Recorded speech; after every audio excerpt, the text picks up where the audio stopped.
तो नमस्कार, आदाब, सत श्री अकाल, राम राम, खमागणी दोस्तों। मैं रजनी स्वागत करती हूँ आपका हमारे चैनल द सक्सेस में। हाँ, तो दोस्तों आज है संडे और आज है 17 दिसंबर। जैसा कि मैंने बोला था कि मेरे को टाइम मिलता है सिर्फ संडे को वीडियो बनाने का, तो आज सेकंड संडे मतलब पिछला जो वीडियो बनाया था उसमें आप लोगों ने बहुत सारा सपोर्ट भी दिया, उसके लिए थैंक यू सो मच।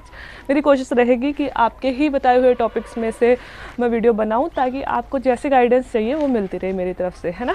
तो आज मैंने आपका ये कमेंट लिया है, जीत रेबारी जी के नाम से ID है, और उन्होंने एक बहुत ही अच्छा जेन्युइन क्वेश्चन था उनका और बहुत बड़ा सारा कमेंट उन्होंने लिखा था। उन्होंने लिखा है कि मैडम टेस्ट देने का सही तरीका क्या है। कि मान लो, उन्होंने पूरा ये डिटेल में लिखा कि मान लो हमने संधि पढ़ ली और संधि पढ़ने के बाद में हमने उसका टेस्ट दिया और उसमें से हमारे कुछ क्वेश्चन गलत हो रहे हैं, तो हमें क्या करना चाहिए। क्या हमें संधि वाला टॉपिक दोबारा पढ़ना चाहिए या फिर हमें जो हमारे गलत हुए हैं उनको लिख लेना चाहिए। तो मेरे को लगा हाँ यार, ये शायद ये वो मुद्दा है जो मैंने अपने इसमें छेड़ा नहीं है। बहुत सारे जो वीडियोस हैं उसमें मैं हमेशा बता तो देती हूँ टेस्ट अटैम्प्ट करो, लेकिन मैंने ये नहीं बताया कि कैसे अटैम्प्ट करना चाहिए। तो बहुत ही सही क्वेश्चन लगा, तो मैंने सोचा चलो एक छोटा सा वीडियो इस पर बना देते हैं। कोशिश रहेगी कि मेरा वीडियो छोटा रखूँ। बाकी देखो, जिन लोगों को शिकायत रहती है कि मैम आपका वीडियो बहुत बड़ा रहता है, तो आपके पास में ऑप्शन है, जितना मन करे उतना देख सकते हो। आप स्पीड को स्लो कर सकते हो, आप फास्ट कर सकते हो, है ना। तो फास्ट करके देख सकते हो ना स्पीड को। तो मेरा क्या है कि मैं जब बनाती हूँ, जब मुझे टाइम मिलता है, तो हाँ मेरे से थोड़ा बड़ा ही बन जाता है। तो आज कोशिश रहेगी कि 20 मिनट का मेरा वीडियो बने। तो आज का हमारा टॉपिक रहने वाला है टेस्ट देने का सही तरीका क्या है। पहली चीज़ तो कि मैं हर एक बार हमेशा बताती हूँ कि जब भी आप तैयारी करने लग रहे हो आपको टेस्ट देना चाहिए। अब मैं ये कभी नहीं कहूँगी कि आपको क्या कोचिंग्स में जाके टेस्ट देना चाहिए या फिर आपको कोई ऑनलाइन टेस्ट सीरीज ही ज्वाइन करनी चाहिए। मैं ऐसा कुछ नहीं कहूँगी, क्योंकि ये सब तो यार वो माध्यम होते हैं बेचने के, अपने संसाधन बेचने के। तो आपको पता है मैं कोई कोर्स नहीं बेचती, मैं कोई टेस्ट सीरीज नहीं बेचती, तो मैं इन सब को प्रमोट भी नहीं करूँगी। मेरा सिंपल सा मकसद है आप लोगों को एक सही दिशा दिखाना, आपकी तैयारी में कुछ मार्गदर्शन कर देना, है ना। क्योंकि मुझे इतना टाइम भी नहीं है, मैं खुद गवर्नमेंट सर्विस कर रही हूँ, तो मुझे इतना कुछ टाइम भी नहीं है कि मैं आप लोगों के लिए मतलब कि पूरी कोई डिटेल में कोई कोर्स वगैरह बना सकूँ। तो आपको भी पता है वो चीज़, तो मैं इतना वीडियोज़ पढ़ाई वाले आजकल नहीं बना पाती हूँ। इसलिए देखो, पहली चीज़ मैं कहूँगी, ये बिल्कुल भी ज़रूरी नहीं है कि आप किसी कोचिंग में जाके ही टेस्ट सीरीज़ ज्वाइन करो।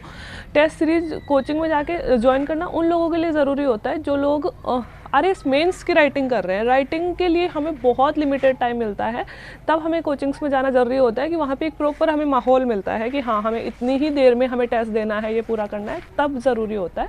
नॉर्मल में हमारे पास में हर एक एग्ज़ाम के लिए 3 घंटे होते हैं, जिसमें भी हम 100 क्वेश्चन अटैम्प्ट कर रहे हैं ऑब्जेक्टिव या 75 क्वेश्चन अटैम्प्ट कर रहे हैं। हमारे पास में काफ़ी समय होता है, इतना समय होता है कि हम बाकायदा आराम से पेपर भी कर लें और उसके बाद में आराम से हम क्या कर सकते हैं कि उसको चेक भी कर सकते हैं OMR सीट को। इतना टाइम होता है हमारे पास में। तो मैं जब टाइम लिमिट की बाउंडेशन अपने पास में नहीं है ना बहुत ज़्यादा, तो मैं ये नहीं कहूँगी कि आपको कोचिंग्स वालों को स्पेशल पैसे देने हैं। फर्स्ट चीज़ मैं कभी नहीं कहूँगी। दूसरी चीज़, मैं आपको ये भी नहीं कहूँगी कि आप किसी ऑनलाइन टेस्ट सीरीज़ को ही ज्वाइन करो, क्योंकि वो भी प्रॉपर वैसा ही माहौल देते हैं कि आपके सामने टेस्ट होगा और आपके सामने 1.5 घंटे 2 घंटे 2.5 घंटे 3 घंटे होंगे और उसमें आपको अपना टेस्ट देना होगा। मैं वो भी नहीं कहूँगी।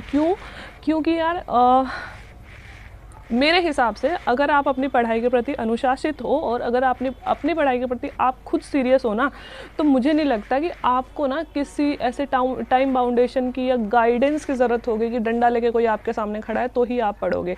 अब हम वो बच्चे नहीं हैं कि जो स्कूल की पढ़ाई कर रहे हैं और टीचर ने हमें डांटा तो ही हमसे पढ़ा जाएगा। अब हम एक ऐसे, आप फील्ड की तैयारी कर रहे हो, फर्स्ट ग्रेड की तैयारी कर रहे हो, सेकेंड ग्रेड की कर रहे हो, थर्ड ग्रेड की कर रहे हो, तो आप ऐसे फील्ड में आना चाहते हो जहाँ आप खुद अनुशासित जीवन जीना शुरू कर दो, क्योंकि आपको बच्चों को आगे चल के सिखाना भी यही है ना।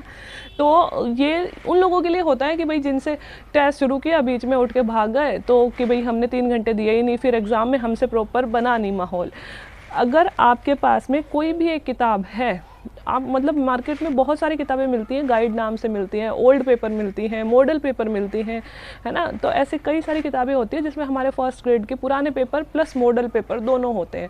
मैं ये कहूँगी कि वो किताब खरीदना आपके लिए सबसे बेस्ट तरीका होगा। अब मैं ये क्यों कह रही हूँ, ये इसलिए कह रही हूँ कि अगर आपने जैसे मान लो कि कहीं टेस्ट सीरीज ज्वाइन करी तो आने जाने का समय ख़राब होता है, ये वो, है ना। और जिस दिन हमारा टेस्ट होता है उस दिन लगभग हमारी पढ़ाई नहीं हो पाती टेस्ट के चक्कर में। दूसरा कि अगर आप ऑनलाइन ऑनलाइन कर रहे हो तो कई बच्चे ऐसे होते हैं जिन पे बड़ा मानसिक दबाव हो जाता है रैंक के अनुसार कि अब अगर हमारी रैंक कम आ गई, जैसे मान लो 1000 बच्चे टेस्ट दे रहे हैं और हम 800-900 में हैं, तो हमें कहीं ना ग्लानि फील होती है कि हम नहीं कर पाएंगे यार, हम तो बहुत नीचे चल रहे हैं। कई बच्चे ऐसे होते हैं जिन पे प्रेशर होता है ना। तो मैं उन लोगों के लिए और आप सबके लिए भी बोल रही हूँ कि जो मार्केट में हमारे पास में ओल्ड और मॉडर्न पेपर्स की जो गाइड है ना, वो भी हमारे लिए टेस्ट देने के लिए काफ़ी है।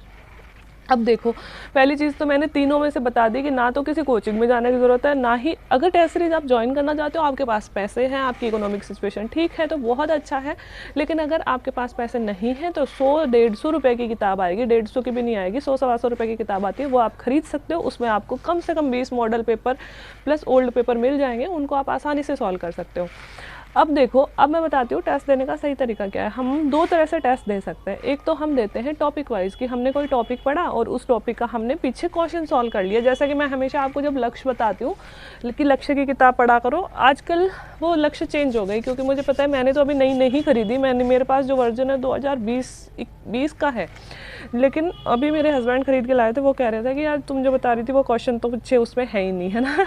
तो अभी लक्ष्य चेंज हो गई। जिनके पास पुरानी लक्ष्य है उनके लिए बता रही हूँ कि मतलब जो भी टॉपिक है हमारा, उस टॉपिक के पीछे क्वेश्चन होते थे, पूरे क्वेश्चन होते थे कि आज तक की, चाहे पटवारी 3rd ग्रेड 2nd ग्रेड और जो हमारी बीएड के लिए एंट्रेंस एग्ज़ाम होती है वो, या फिर आरएएस की एग्ज़ाम होती है वो, या कॉलेज लेक्चरर की होती है वो, उन सभी एग्ज़ामों में डेट सही डालते हैं वो कि इस डेट को एग्ज़ाम लगी थी और इस एग्ज़ाम में ये इस टॉपिक से ये क्वेश्चन आया था। तो उस टॉपिक के सारे क्वेश्चन होते थे, तो हमें अंदाज़ा लग जाता था कि अच्छा कि ऐसे क्वेश्चन आते हैं पेपर में। जैसे मैंने खनिज वाला टॉपिक पढ़ा राजस्थान की ज्योग्राफी में से, लक्ष्य में से, और फिर उसके बाद में मैं पेपर सॉल्व कर रही हूँ, और पेपर सॉल्व मतलब पीछे जो उन्होंने क्वेश्चन दे रखे हैं वो सॉल्व कर रही हूँ। तो उससे हमें पता लग जाता है कि हाँ भाई, एग्जाम में इस टॉपिक में से इस लेवल के क्वेश्चन आते हैं, ठीक है।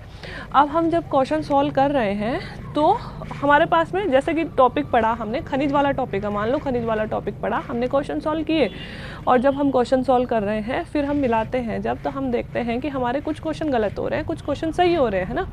तो हम सोचते हैं कि जैसे इन्होंने लिखा है जीतू रेवारी जी ने कि मैडम जब क्वेश्चन गलत होते हैं तो क्या वह टॉपिक दोबारा पढ़ना चाहिए या फिर हमें कि वो क्वेश्चन लिख लेने चाहिए। तो मैं ये कहूँगी कि देखो, अगर आपके उस टॉपिक में से 70% क्वेश्चन गलत हो रहे हैं, 70% क्वेश्चन सही हो रहे हैं, ये मानो कि आपने 100 क्वेश्चन अटैम्प्ट करे और 70 आपके सही हैं, 30 आपके गलत है, तो आपको कतई ज़रूरत नहीं है कि आप वो टॉपिक वापस पढ़ोगे, क्योंकि हमारे पास में यार इतना टाइम ही नहीं होता। हमारे पास में पहाड़ जितना बड़ा सिलेबस होता है और इतने सारे टॉपिक, इतनी सारी किताबें हमें कवर करनी है, हम कितनी बार वापस पढ़ेंगे। और ये बताओ, कौन से एग्ज़ाम में आपको 100 में से 100 नंबर लाने होते हैं? हमें एक नॉर्मल कट ऑफ ही तो पास करनी है। तो हर एक टॉपिक में अगर हम 70% क्वेश्चन सही कर रहे हैं तो हम बहुत सारे क्वेश्चन अटैम्प्ट कर लेंगे एग्जाम में। तो ये वाली गलती मत करना कि अगर मान लो आपने संधि सॉल्व करी और संधि में से क्वेश्चन अटैम्प्ट किए और क्वेश्चन अटैम्प्ट करे, तो मान लो आपने 100 क्वेश्चन अटैम्प्ट करे और उसमें से आपके 70 एक सही हुए और बाकी गलत हो गए, तो आपको लग रहा है कि अरे यार अब मैं तो सही नहीं कर पा रहा, मैडम ने तो कहा था टेस्ट देना, टेस्ट में तो नंबर ही सही स्कोर नहीं हो पा रहे, है ना। तो आप उसी टॉपिक को वापस पढ़ने लग जाओ। आप कितना भी पढ़ लो, हम सुपर दिमाग नहीं है, इतना अच्छा दिमाग हमें नहीं होता कि हम उस टॉपिक के 100 में से 100 कर दें। हो सकता है बाय द वे किसी टॉपिक के हम 100 में से 100 क्वेश्चन कर सकते हैं, बट हर एक टॉपिक इतना आसान नहीं होता। और जो पीछे क्वेश्चन होते हैं ज़रूरी तो नहीं है कि उस किताब में से छपे हुए हैं उनमें से ही होंगे। एग्जाम में तो यार हर तरह के क्वेश्चन आते हैं। मतलब कई बार हमारे उस टॉपिक में जो लिखे हुए होते हैं, जैसे कि हमने खनिज क्षेत्र पढ़े, है ना, तो खनिज क्षेत्र हमने बहुत सारे पढ़ लिए, लेकिन उसमें ऐसे खनिज क्षेत्र का नाम दे रखा है जो उस किताब में है ही नहीं। तो इसका मतलब क्या हुआ? इसका मतलब हम वो क्वेश्चन कर ही नहीं सकते। तो इसमें घबराने की ज़रूरत नहीं है। अगर लगभग आप 70-80 क्वेश्चन सही कर रहे हो 100 में से, तो लगभग आपका वो टॉपिक कवर हो चुका है। लेकिन अगर आप उसी टॉपिक में से जो आपने हाल ही में पढ़ा है और आप 70 में से कम क्वेश्चन सही कर पा रहे हो, मतलब 70 से भी क्यों मानो 70% गलत कर पा रहे हो, 15-20-30 क्वेश्चन ही सही करे हैं, तो भाई आपको वापस रिवाइज करने की ज़रूरत है, क्योंकि आपने फिर फॉर्मेलिटी करी है, वास्तविकता में आपने वो टॉपिक पढ़ा ही नहीं। इसलिए फर्स्ट चीज़ तो ये हो गई कि अगर आप कोई भी क्वेश्चन अटैम्प्ट कर रहे हो, कोई भी पेपर अटैम्प्ट कर रहे हो, कुछ क्वेश्चन आपके गलत हो रहे हैं, घबराने की ज़रूरत नहीं है। अब रही बात गलत होने की, तो गलत होने पर आपको करना क्या है कि जो क्वेश्चन आपके गलत हो रहे हैं उन्हें 2 बार पढ़ लो यार, है ना, कि एक बार तो तब पढ़ लिया जब मिलाया, दूसरी बार एक और बार और पढ़ लो। जो गलत हो रहे हैं उनके थोड़ा टिक कर लो कि यार ये क्वेश्चन हार्ड थे, मुझे आए नहीं, हो सकता है वही क्वेश्चन आ जाए एग्जाम में, क्योंकि हमारे राजस्थान के एग्जाम में रिपीट बहुत होते हैं क्वेश्चन, तो हो सकता है वही क्वेश्चन आ जाए, तो उसको थोड़ा सा अच्छे से याद कर लो। फिर भी अगर आपको लगता है कि कोई हार्ड क्षेत्र है, कि मान लो कि ऐसा क्षेत्र है जो आपकी किताब में तो था ही नहीं, लेकिन वो क्वेश्चंस में आया हुआ है एग्जाम में, तो उसको लिख लो यार, अपने शॉर्ट नोट्स में लिख लो कहीं पे, है ना, कि जैसे कि सानू क्षेत्र किस क्षेत्र से किस खनिज से संबंधित है ना, या फिर कहाँ पे है, आपने लिख लिया कि भाई जैसलमेर में है, लाइमस्टोन से या स्टील ग्रेड से संबंधित है, आपने ये लिख लिया। मैं भी ऐसे ही करती थी कि ठीक है, ऐसा लगता है कि ये याद हो जाएगा तो ठीक है, लेकिन कुछ ऐसी चीज़ें हैं कि जो उस किताब में भी नहीं दे रखी और हमें लगता है कि यार ये क्वेश्चन तो नया है और ये आ भी सकता है, तो आप क्या करो, उसको लिख लो अपने शॉर्ट नोट्स में, ताकि जब भी शॉर्ट नोट्स पढ़ो तो वो चीज़ आपको एक्स्ट्रा रिवाइज हो जाएगी, है ना।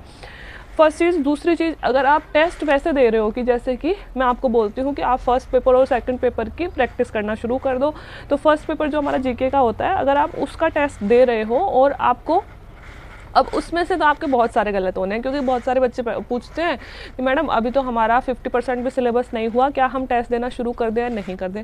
तो देखो, मैं बिल्कुल कहूँगी कि आप, अगर आपको पढ़ते हुए 1-2 महीने हो चुके हैं तो आप टेस्ट देना अभी से शुरू कर दो, क्योंकि वो दिन ज़िंदगी में कभी नहीं आएगा कि हमारा 100% सिलेबस कवर हो गया अब हम टेस्ट देंगे, कभी नहीं आएगा। क्योंकि यार आजकल किसी भी एग्ज़ाम को देख लो, रीट का भी देख लो, अब इतना बड़ा सिलेबस बना रखा है कि हमारा 100% सिलेबस कवर होने में ही नहीं आता, बहुत सारी चीज़ें हम छोड़ के जाते हैं सिलेबस में, तो आप कब तक वेट करते रहोगे, है ना। तो टेस्ट देना आज से ही शुरू कर दो, बजाय कि टेस्ट देने से हमें बहुत सारे क्वेश्चंस याद हो जाते हैं, टेस्ट देते देते याद हो जाते हैं हमें बहुत सारे क्वेश्चन, तो है ना, कि अरे यार ये तो पिछले टेस्ट में भी था। 15-20 क्वेश्चन तो हर एक एग्जाम में ऐसे आते हैं जो पुराने पेपरों में से ही आते हैं, तो जब आप पुराने पेपर सॉल्व करोगे तो आपको याद होने लगेंगे कि अच्छा ये तो यार कई बार आया हुआ है, ये क्वेश्चन तो पूछा ही पूछा जाता है ना, तो वैसे ही याद हो जाएंगे।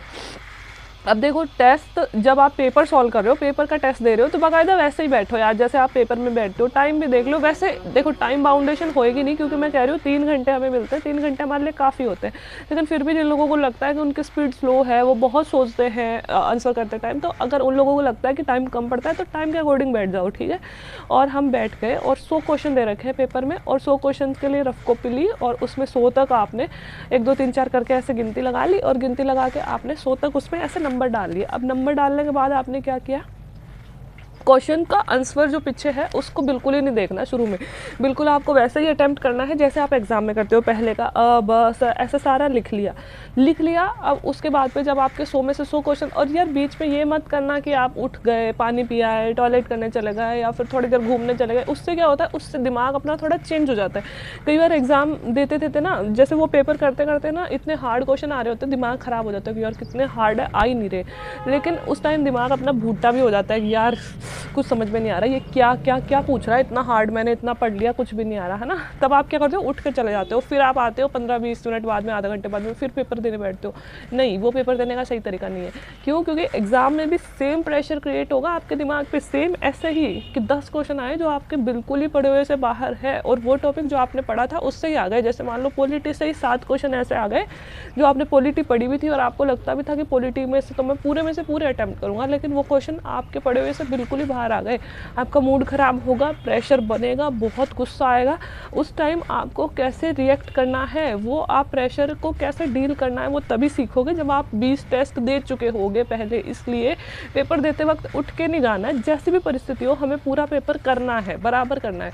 क्योंकि उठ के चले जाते हो, दिमाग फ्रेश हो जाता है, फ्रेश दिमाग से हम फिर लगते हैं, फिर नई ऊर्जा होती है, फिर हमारे ज़्यादा क्वेश्चन सही होते हैं। लेकिन एग्ज़ाम में हमें ये मौका नहीं मिलेगा, एग्ज़ाम में बहुत ज़्यादा प्रेशर होता है दिमाग पे, तो बिल्कुल उसी तरीके से डील करोगे जैसे आप एग्जाम में दे रहे हो, ठीक है। आपको 100 क्वेश्चन एक साथ सॉल्व करने, क्वेश्चन सॉल्व कर लिए। अब चाहो तो आप उठ के जा सकते हो। फिर मैं तो उसी टाइम करती थी हमेशा कि जब भी मेरे तो चाव रहता था कि चलो नंबर जोड़ के देखते हैं, फिर मैं करती थी कि पीछे आंसर की ली, और आंसर की में देखा कि पहले का आंसर A B C, जिसका आंसर गलत आ रहा है गलत का चिन्ह लगा के, उसका जैसे हमने C किया है लेकिन आंसर है D, तो उसके बगल में D लिख दो और गलत का चिन्ह लगा दो, ठीक है। सब मतलब जो सही है उनके सही लिख दिया, जो गलत है उनके गलत करके सही आंसर लिख लिया, ठीक है। अब पहले तो जोड़ लो क्वेश्चन आपके, है ना, कि सही कितने हुए, गलत कितने हुए। अब कई बच्चे क्या करते हैं, जोड़ने में भी गड़बड़ी कर देते हैं कि सही हुए, मान लो 60 सही हुए हैं और 30 गलत हुए हैं, ठीक है। तो उन्होंने नंबर दे दिए 100 में से 60 और कहेंगे ओ मैम हम तो बहुत ज़्यादा नंबर ला रहे हैं, कट ऑफ तो जाती है 44-45% ही, और हम तो देखो 60% ला रहे हैं। अरे माइनस मार्किंग तो कौन करेगा, माइनस मार्किंग तो करी ही नहीं, तो माइनस मार्किंग भी करो। 1/3 माइनस मार्किंग होती है, और अगर अपने 30 क्वेश्चन गलत हैं तो 30 का 3 का भाग दे दो, उसमें लगभग 10 साढ़े 10 नंबर हमारे माइनस मार्किंग में गलत होंगे, मतलब कटेंगे। तो 60 क्वेश्चन के 60 नंबर सही हो रहे हैं, तो उसमें से 10 घटा दो, 50 नंबर ही बनेंगे आपके। ठीक है, ये जोड़ लो, परसेंट निकाल लो, देख लो कि क्या हम आसपास आए हो तो बहुत अच्छा है, ऊपर हो तो बहुत ही अच्छा है। लेकिन ऊपर हो तो भी कोई ज़्यादा खुश होने की बात नहीं है। कई बार मॉडल पेपर इतने आसान देते हैं कि एग्ज़ाम पेपर उतना आसान नहीं आता। और कई बार क्या होता है कि मॉडल पेपर में हमारे दिमाग पे प्रेशर नहीं होता, हम लाइट माइंड से देते हैं आराम से, तो ज़्यादा क्वेश्चन सही करते हैं। एग्ज़ाम में अगर वैसा भी पेपर आए ना तो भी हम बहुत सारी चीज़ें गलत कर देते हैं, क्योंकि उस दिन का अलग माहौल होता है। तो ज़्यादा खुश होने की ज़रूरत नहीं है। और अगर आपके गलत भी हो रहे हैं तो भी आपको घबराने की ज़रूरत नहीं है, क्योंकि मैं खुद कहूँगी कि मेरे जब मैं मॉडल पेपर सॉल्व करती थी ना, तो बहुत कम मॉडल पेपर में बहुत अच्छे नंबर आते थे। बाकी मैं हमेशा एवरेज से नीचे ही रहती थी, कि जितना पासिंग मार्क्स ये देख लो कि पिछले साल की कट ऑफ कितनी गई है। घने ही वीडियो मिल जाएंगे यूट्यूब पे आपको कि पिछले साल आपके सब्जेक्ट की कट ऑफ कितनी गई थी, देख लो कि क्या हम उसके आसपास आ रहे हैं। 38, 39, 41, 42 तक का स्कोर अच्छा होता है 75 क्वेश्चन में। नहीं क्वेश्चन बता रही हूँ, अगर आपके 40 क्वेश्चन सही हो रहे हैं ना 75 में से, तो आप ठीक ठाक हो मतलब। लेकिन फिर भी यार हर साल कट ऑफ बढ़ती जाती है, तो आप अपने हिसाब से देख लेना कि पिछले साल कितनी गई थी कट ऑफ, जीके के पेपर में कितनी गई थी, उसके हिसाब से आपके 5-7 नंबर ज़्यादा ही होने चाहिए। ठीक है, अब वो तो मिला लिया, वो तो आगे की बात है, भविष्य की बात है। अब आपको करना क्या है, अभी आपका टेस्ट देने का आधा लक्ष्य ही पूरा हुआ है। पूरा लक्ष्य पूरा कब होगा, जब आपने मिला लिया, और मिलाने के बाद में आपने देखा कि जो वापस पेपर खोलो और जो देखो कि सही किए हैं वो भी वापस पढ़ो। क्योंकि जब हम सही कर रहे होते हैं ना, तो हमें 20 क्वेश्चन पे तो भरोसा है, लेकिन 40 क्वेश्चन जब सही कर रहे होते हैं ना, तब हमें 100% भरोसा नहीं होता कि ये हमारा आंसर सही ही होगा। इसलिए सही को भी पढ़ना है कि अच्छा मैंने बी किया था, ओके इसका आंसर बी ही है। जो गलत है उनको भी पढ़ना है कि ओ मैंने इसका सी कर दिया था, लेकिन उसका तो आंसर बी है और इसका ये आंसर है ना, उसको याद कर लो। अब मैं फिर कहूँगी, उसमें से जो क्वेश्चन आपको लगे कि ये किताब में नहीं था, ये हार्ड था, ये मेरे शॉर्ट नोट्स में भी नहीं है, इसका मतलब है कि आपको उस क्वेश्चन को कहीं ना कहीं लिख लेना है, कि चाहे वो खनिज का नाम हो, चाहे वो राजस्थान के किसी ज़िले का नाम हो, कुछ भी हो, वो अगर आपको इम्पोर्टेंट लगता है और लगता है कि इस साल में पूछा जा सकता है, तो अगर आपके सिलेबस में मतलब उस बुक में नहीं है, अगर आपको कहीं वो अवेलेबल नहीं हो रहा है वो क्वेश्चन, तो आप लिख लो कि यार हो सकता है यही क्वेश्चन पूछ लिया जाए, तो उसको अपने शॉर्ट नोट्स में लिख लो। इस तरह से जब आप एक पेपर करोगे तो 2 बार उसका रिवीजन कर लिया, एक बार जब आपने सॉल्व किया, दूसरी बार जब आपने चेक किया, तो आपको वो 100 क्वेश्चन 2 बार आपकी नज़रों के सामने आ गए। और जब आप एक क्वेश्चन एक बार गलत कर देते हो और फिर उसको मिलाते हो और आपको पता चलता है कि आपकी गलती कहाँ है, वो ज़िंदगी में आप कभी नहीं भूलते हो। देख लेना अगले टेस्ट में आपका वो क्वेश्चन गलत नहीं होगा जो आपने पिछली बार गलत किया था, अगर आप ध्यान से अटेम्प्ट कर रहे हो तो। इसलिए मैं कहती हूँ कि यार बेस्ट तरीका है, कोई टाइम बाउंड नहीं है, कुछ नहीं है अपने कि भाई ऑनलाइन टेस्ट ले रखी है तो इतनी बजे से इतनी बजे के बीच करना। जब आप बोर हो रहे हो तब पेपर सॉल्व कर लो, कोई दिक्कत नहीं है, है ना। कि मैं हमेशा पिछले वीडियो में जैसे मैंने बताया था ना, लाइब्रेरी से आते टाइम मैं हमेशा क्वेश्चन सॉल्व करती थी, 4:30 बजे से लेकर 6:30 बजे तक मैं पेपर सॉल्व किया करती थी। तो उस टाइम कर लो, आप भी जब आपका मन करे जब कर सकते हैं। इसलिए मॉडल पेपर खरीदो या फिर कोई भी एक्सरसाइज के लिए कोई भी बुक खरीदो, और उसमें कि आपके अगर कुछ क्वेश्चन गलत हो रहे हैं कोई दिक्कत नहीं है, जब आप मिला रहे हो तो याद करने की कोशिश करो, और अगर आपको लग रहा है कि फिर भी थोड़ा हार्ड है तो अपने शॉर्ट नोट्स में लिख लो। इसका मतलब ये नहीं है कि आपको वो टॉपिक बार बार पढ़ना है। और अगर आपको ऐसा लगता है कि इस टॉपिक का तो मेरा कभी क्वेश्चन सही हुआ ही नहीं है, तो आप बेशक उस टॉपिक को पढ़ सकते हो। बाकी हमारे सिलेबस में बहुत सारी चीज़ें हैं, बार बार हम चीज़ें नहीं पढ़ सकते हैं, क्योंकि यार बाहर जैसा सिलेबस है। हम जितनी जल्दी सिलेबस कवर करेंगे उतना ज़्यादा सही होगा। ठीक है, तो आप में से एक मतलब कोशिश करी मैंने बताने की कि टेस्ट देने का सही तरीका क्या है। एक और कमेंट था, उससे पहले मैं बता दूं कि वायरल राजस्थानी टीचर नाम से मेरी आईडी है, किसकी, इंस्टाग्राम की। उस पर आप मुझे फॉलो कर सकते हो। स्कूल से संबंधित या फिर मेरी पर्सनल लाइफ से संबंधित बहुत सारे वीडियोज़ मैं उस पर डाल सकती हूँ। तो जैसा कि आप कहते हो, मेरे हर वीडियो के नीचे कमेंट करते हो कि मैम आपके वीडियोज़ देख के हम मोटिवेट होते हैं, तो अगर थोड़ा सा मोटिवेशन, थोड़ी सी पॉजिटिविटी फील होती है तो आप वहाँ में मुझे फॉलो कर सकते हो। आजकल मैं चैनल पे कम डालती हूँ, मेरे शॉर्ट्स वगैरह उधर ज़्यादा डाल देती हूँ रील्स बना के। ठीक है, और एक बच्ची है मोनिका दाधीच, उनका कमेंट था, कमेंट पढ़ के मुझे बहुत सारी हंसी भी आई, और मैंने सोचा चलो ये भी शामिल करते हैं। मैडम शादी, खुद की शादी हो तो पढ़ाई कैसे करें, मतलब पढ़ाई भी करनी है और शादी भी करनी है। इन्होंने बाकायदा ऐसे लिखा है, दोनों चीज़ों को साथ लेके कैसे चले। तो मोनिका दाधीच जी को मैं एक चीज़ बोलना चाहती हूँ कि मेरे पास इसका सॉल्यूशन नहीं है मोनिका जी, कि अगर खुद की ही शादी हो तो पढ़ाई कैसे करें। अरे यार दूसरों की शादी हो, मतलब भाई की हो, बहन की हो, कज़िन की हो, मामा के लड़के की हो, तो मैं आपको बता भी सकती हूँ कि हमें नहीं निकालना है, मैं आपको मोटिवेट कर सकती हूँ, टाइम निकालना है, बनना है, वो लोग सब भूल जाएंगे, ज़िंदगी अपनी है। लेकिन शादी में तो ज़िंदगी अपनी ही है, तो उसमें मैं कैसे बताऊँ आपको कैसे टाइम मिलेगा। और खुद की शादी मतलब खुद की जब अगर हो तो 4 दिन की तो होती नहीं है, शादी से पहले की शॉपिंग, शादी से बाद में लड़की की तो ज़िंदगी पूरी बदल जाती है। एक नया परिवार, नया माहौल, नई जिम्मेदारियाँ, सब कुछ नई हो जाती है। तो मुझे नहीं लगता जिस साल हमारी शादी है उस साल और जिसके अगले साल, क्योंकि नए रिश्ते बनते हैं, नया बंधन होता है, नया एक पर्सन जो है वो ज़िंदगी में आता है, उससे हमें सबसे पहले तो मतलब जो हमारा हस्बैंड होता है उससे हमें एक अच्छी बॉन्ड बनाना पड़ता है। फिर जब हम उसकी फैमिली में जाते हैं तो वो मतलब नई तरह की फीलिंग्स होती हैं, उन फीलिंग्स से हम पार पा ही नहीं सकते। बहुत सारी जिम्मेदारियां होती है, हम चाह के भले ही किताब लेके बैठे रहें मन नहीं लगता। तो मैं मोनिका जी को भी सेम यही चीज़ कहूँगी, अगर आपकी शादी है तो शादी एंजॉय करो। क्योंकि देखो मैं हमेशा यही कहती हूँ कि जब तक बनो नहीं तब तक शादी नहीं करो, लेकिन सबकी अपनी अपनी परिस्थितियाँ होती है तो कई बार करनी पड़ती है।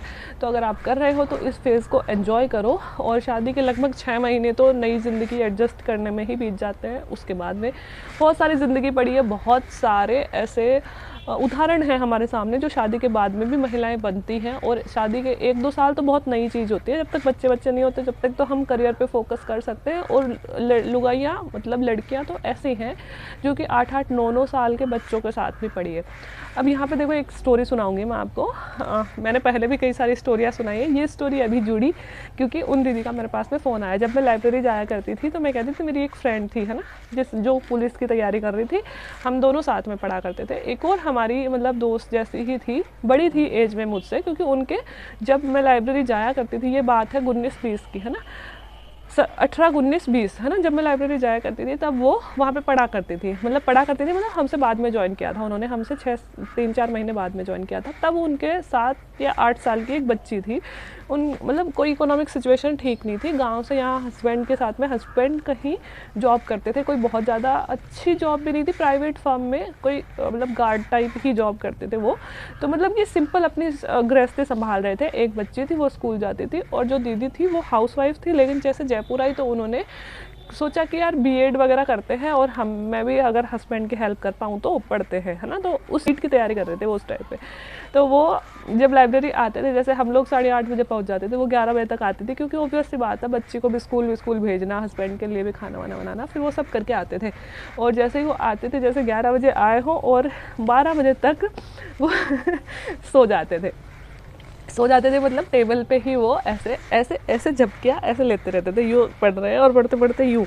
तो उनका नाम निकाल रखा था हमने सोमती दीदी क्योंकि वो सिर्फ और सिर्फ सोते थे, हम जब भी देखते थे वो सोते ही रहते थे लाइब्रेरी में। उस टाइम हंसी आती थी कि यार कि क्या यार दीदी आप लाइब्रेरी, मैं उनको बहुत चिढ़ाती थी, क्या यार दीदी आप लाइब्रेरी आते हो, पति को तो बोल के मैं पढ़ने जा रही हूँ, यहाँ पे सोते हो। तो कहती कि यार क्या करूँ, मुझे आ जाती है नींद, जैसे ही पढ़ने बैठती हूँ मुझे नींद आ जाती है। और हम बहुत हंसते भी थे, लेकिन वो अपनी तरफ से बहुत मेहनत कर रही थी। वो 6 बजे तक रुकते थे, हमारे साथ रुकते थे वो 6 बजे तक, और 6 बजे बाद में जाते थे। हालांकि मान लो वो 15-20 मिनट 1 घंटा सोए हों, लेकिन फिर भी वो अपने 3-4 घंटे पढ़ाई के लिए निकाल के जाते थे। पर यार मैंने उनको बहुत दिन पढ़ाया भी, वो मतलब उनको बहुत ज़्यादा चीज़ें समझ में नहीं आती थी, तो मैंने उनको बहुत दिन पढ़ाया भी है। तो उनको था कि मुझे ज्योग्राफी पढ़ा दे, तो मैं टाइम निकाल के उनको पढ़ा देती थी, ज्योग्राफी भी पढ़ाया है। तो मुझे ऐसा लगता था पढ़ाई में कोई वो बहुत ज़्यादा इंटेलिजेंट नहीं थी, मतलब सामान्य भी मुझे ऐसा लगता था नहीं थी, क्योंकि बहुत ज़्यादा याद उनके नहीं होता था। तो मुझे कहीं ना कहीं ऐसा लगता था कि दीदी यार पढ़ तो रही हैं, मेहनत भी बहुत कर रही हैं, पति भी डेडिकेट है कि भाई वाइफ को पढ़ाओ, लेकिन पता नहीं रिजल्ट क्या होगा। क्योंकि हमेशा ऐसा लगता था कि कंपटीशन का ज़माना है और बहुत ज़्यादा कंपटीशन है, कहाँ टिक पाएंगे, मुझे ऐसा लगता था कहीं ना कहीं।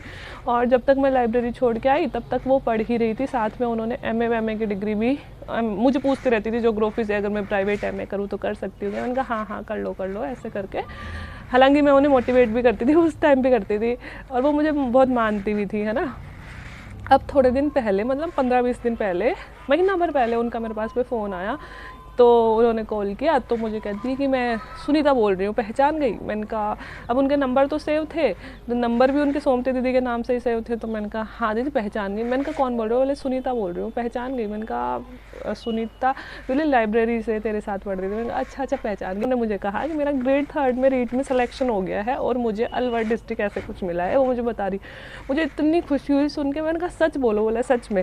और ये उनका शायद रीट में तीसरा या चौथा अटैम्प्ट था, क्योंकि एक अटैम्प्ट तो मेरे सामने ही दे दिया था, एक में जब नौकरी लगी तब दे दिया था, उसके बाद में भी शायद एक दिया होगा। ये 4th अटैम्प्ट था उनका रीट में। और उन्होंने कहा कि सच में और अलवर डिस्ट्रिक्ट मिला है और ऐसे ऐसे ज्वाइनिंग कर ली है मैंने। तो मुझे इतनी खुशी हुई। तब उस दिन मुझे फिर से फील हुआ कि यार कोई मैटर नहीं करता, आप डफर हो, इंटेलिजेंट हो, कैसे हो, घर की सिचुएशन कैसी है, कुछ भी कोई मैटर नहीं करता।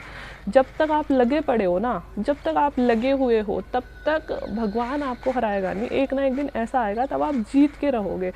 तो मुझे इतनी खुशी हुई कि यार फिर मुझे फील हुआ कि अगर आप पढ़ाई में इंटेलिजेंट, डफर, घर गृहस्थी, बच्चे कुछ भी हो, आप हार नहीं मानने चाहिए। और उनकी सिचुएशन बताऊँ, उस टाइम पे उनकी सिचुएशन अभी ये थी, उन्होंने मुझे फ़ोन इसलिए किया था कि तेरे ज्योग्राफी के नोट्स मिल जाएंगे क्या फर्स्ट ग्रेड के? मुझे फर्स्ट ग्रेड की तैयारी करनी है। तो मैंने कहा यार दीदी बन तो गए। बोले नहीं यार मुझे फर्स्ट ग्रेड बनना है। कॉन्फिडेंस देखो, जो लड़की 3rd ग्रेड बनने के लिए हम में ऐसे घबराई शर्माई हुई सी रहती थी, उन्हें सच में ये फील होता था कि मुझे इनके सामने कुछ नहीं आता, लेकिन उन्होंने छोड़ी नहीं, हिम्मत नहीं छोड़ी, ना उन्होंने छोड़ी ना उनके पति ने छोड़ी। पति ने भी उनको पढ़ाना जारी रखा और उन्होंने खुद ने भी पढ़ना जारी रखा, कोचिंग भी करी थी उन्होंने, और फाइनली उनका सिलेक्शन हो गया। तो इसलिए मैं कहती हूँ, और ये बात है ना थॉमस एडिसन ने भी बोली है। थॉमस एडिसन भी 10,000 बार फेल हुए थे, उसके बाद में उन्होंने बल्ब का आविष्कार किया था। तो उन्होंने भी कहा था कि मैं 10,000 बार फेल नहीं हुआ हूँ, 10,000 बार मैंने ऐसे तरीके ढूंढे हैं जो काम नहीं करते हैं। मतलब मैंने 10,000 बार ये सीखा है कि अच्छा मैं इस तरह से काम नहीं करूँगा, इस तरह से काम करूँगा तो ये चीज़ सफल नहीं होएगी, इसलिए मैं 10,000 बार फेल नहीं हुआ। 10,000 बार मैंने ये सीखा है कि ये तरीके काम नहीं करते। तो मैंने जो स्टोरी बताई उससे भी मैं सिर्फ यही सीख दूँगी कि अपने फेलियर को फेलियर मत मानो, अपने फेलियर को ये सीखो कि हाँ इस फेलियर में मैंने ये गलती कर दी थी, इस बार मुझे ये गलती नहीं करनी ताकि मुझे सफलता मिल पाए। ठीक है, इस तरह से लेके चलो। तो सीधी सी बात है कि भाई सूरज की तरह चमकना है तो सूरज की तरह जलना भी सीखो। जब जलोगे, जब तक तपोगे नहीं तब तक सोना बन के कैसे निखरोगे, है ना। तो एक बच्चे का कमेंट था कि मैडम सर्दियाँ पड़ने लग गई, लाइब्रेरी जाने का मन नहीं करता, तो लाइब्रेरी कैसे जाऊँ? अरे भाई मत जाओ लाइब्रेरी, जब से आपके अंदर आग नहीं है ना तब तक आपको कोई मोटिवेट नहीं कर सकता। मेरे पास में कुछ नहीं है ऐसा मूल मंत्र कि मैं आपको मोटिवेट कर पाऊँ। अंदर जब आपको सर्दी लग रही है, मैं आपको अपनी सिचुएशन बताती हूँ, मैंने इतने लोगों की सिचुएशन मेरी आंखों के सामने बताती, जब वो लोग भी तो नहीं रुके तो आप कैसे रुक सकते हो। और आपको सच में लगता है सर्दी, गर्मी, ठंड लगना, सुबह जल्दी उठने में जोर आना, ये सब आपकी उन सिचुएशन से भारी दुख हैं जो आप इस समय झेल रहे हो, या फिर आने वाले समय में नौकरी नहीं लगने की वजह से झेलोगे, तो आप बाकायदा मत जाओ लाइब्रेरी। क्योंकि अगर आपकी ऐसी सोच है तो फिर आप नहीं हो सकते सफल। सर्दी गर्मी छोड़ो, लक्ष्य पे ध्यान रखो और आप सोचो कि मुझे बनना है तो मुझे इन सारी परिस्थितियों से पार पानी पड़ेगी। तो आज के लिए इतना ही। अगर वीडियो अच्छा लगा हो तो please do like, share and subscribe my channel. 16,000 हुए हैं यार, 17,000 नहीं 20,000 करवा दो। इस बार मैंने सोचा है कि मैं भी किसी अच्छी जगह पे जाके पार्टी वार्टी करूँगी। आज तक मैंने सेलिब्रेशन वो 10,000 का भी अपने घर पे ही छोटा सा यहाँ पे किया था, तो थोड़ा सा फैलाओ भी चैनल को। और अगर इंस्टाग्राम आईडी पे आप फॉलो कर सकते हो। बाकी वीडियो देखने के लिए थैंक यू सो मच। अगर आपके और कोई सजेशंस हैं जिन पे आप वीडियो बनवाना चाहते हो तो आप नीचे कमेंट बॉक्स में कमेंट करके बता सकते हो। Bye bye.